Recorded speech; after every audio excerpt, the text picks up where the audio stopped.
So what is molecular science? How does it fit into all our grand challenges that we have in the world?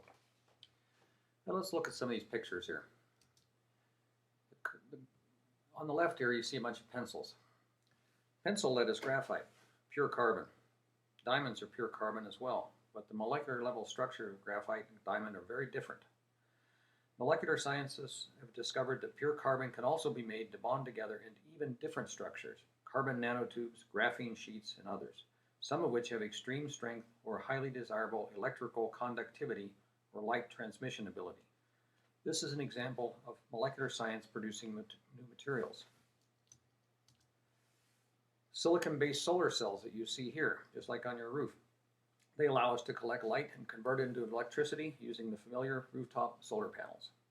Molecular scientists are working on designing new molecules that can capture sunlight and convert it into electricity that are not rigid crystalline materials like silicon, but are highly flexible plastic-like materials.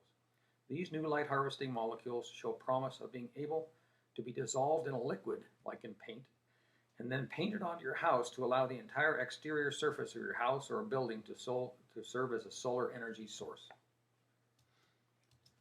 Of course, the entire pharmaceutical industry, these pills you see here, is molecular science. Essentially, all the medicines and drugs we take are derived from molecular science. These molecules work by binding selectively to specific sites, for example, at an entrance of an ion channel, to a damaged site on our DNA strand, to a certain fold of a large protein within our body's cells, bones or skin. Once bound, they can inhibit or accelerate some function that occurs at that binding site, which can, for example, slow the rate of muscle contraction, increase the rate of ion conduction through cell membranes, or reduce pain by turning off signals to pain receptors.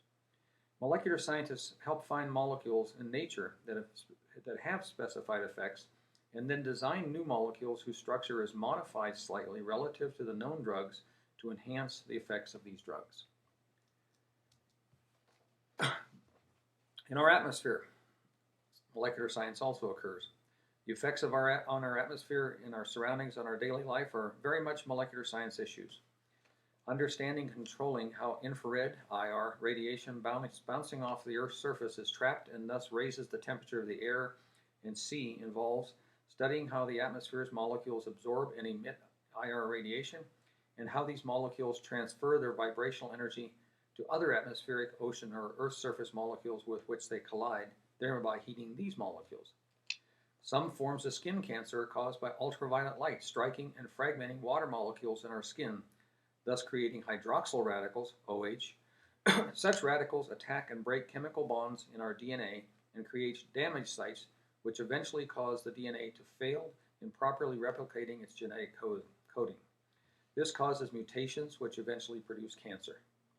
Designing molecules that can absorb the dangerous UV light, for example, sunscreens, molecules that can consume OH radicals before they damage the DNA, and molecules that can bind to and repair damaged sites within the DNA are all active molecular science research areas. So like I said, molecular science is essentially everywhere.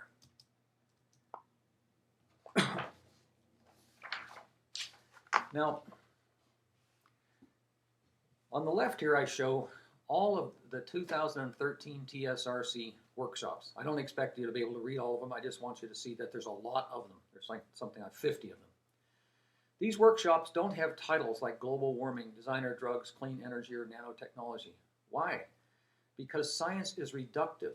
It breaks big challenges like this down into fundamental steps and tools needed to address them.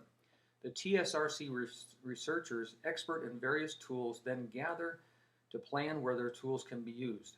So the workshops at tsrc are primarily focused on the very narrow building block, Lego block tools that will be necessary to address any kind of problem in molecular science. Let me just give a few examples of how some of these workshops, even though their titles may seem boring to you, are actually very important. Here's one. Intermolecular interactions, new challenges from ab initio theory. You think, oh my God, is that boring? But the intermolecular interactions are extremely important in many areas. How a drug binds to a receptor site in a cell is governed by interactions between the drug molecule and the cell's peptides. So designing drug molecules with specific binding abilities is important. Whether a peptide folds into a structure that allows it to function normally in the body or folds incorrectly depends on the intermolecular forces among the peptide's various chemical groups in the water and ions in the surrounding cellular medium. Misfolded proteins can aggregate or form fibrils, mistakes that can lead to mad cow disease or Alzheimer's disease. So developing molecular level strategies for avoiding misfolding or repairing it is an extremely active area of current research. To make molecules that can absorb light and convert its energy into electricity is an active area of research. To make the materials that are created to be flexible so it can be painted onto the exterior of houses and buildings, the scientists have to take into consideration the intermolecular interactions among the light-absorbing molecules. If these interactions are too strong, the material will be solid and perhaps brittle. To be flexible, the intermolecular interactions have to be fine-tuned by the researcher. Let's look at another example. Vibrational dynamics. That doesn't sound like a very important topic either, but it is important in atmospheric warming and resistive heating. The way heat is transferred within the Earth's atmosphere is through collisions between molecules of nitrogen, oxygen, carbon dioxide, and other atmospheric gases. When current, that is electrons, pass through carbon nanotubes, the electrons bump into carbon atoms and transfer some of their energy to carbon atoms, thus vibrationally heating up the nanotube's bonds.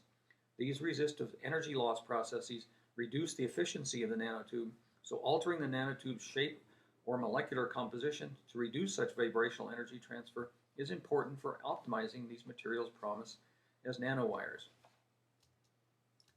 What about radicals in the Rockies? It sounds like a political convention, but it's really not. It's important in DNA damage, ozone depletion, and polymer reactions. As we discussed earlier, when hydroxyl radicals generated by UV light breaking apart water molecules attacks our DNA and damages genetic codes. Nearly all plastics and all polymers are created by radical chain reactions in which small molecular radicals react with other small molecules to form larger molecular radicals, that in turn react with more small molecules to form even larger molecular radicals, eventually resulting in a large polymer molecule.